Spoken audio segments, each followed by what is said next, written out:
আজকে কিছু নেই, হ্যাঁ তাই তুমি একটু শুধু শুধু ভাত খাও।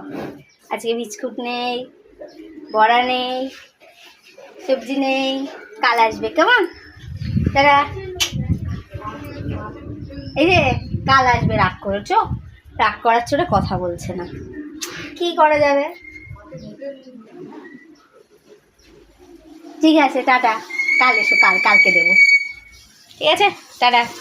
আচ্ছা দেখি কিছু পাই কিনা, দেখি দাঁড়াও, তুমি দাঁড়াও। হুম,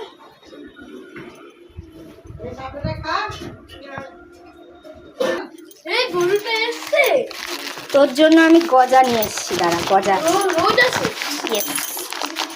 আমি নিজে হাতে গজা খাবো। এই নাও, খাও খাও। এই এই মা গজা ভালো খায় না, এর আবার ভালো মন্দ আছে। এনে খা গজা, খা গজা, গজা ভালো। রাগ, ওকে বিস্কুট খাওয়াতে হবে, নে খা। ঠিক আছে, কাল আসিস, খুব রাগ করে।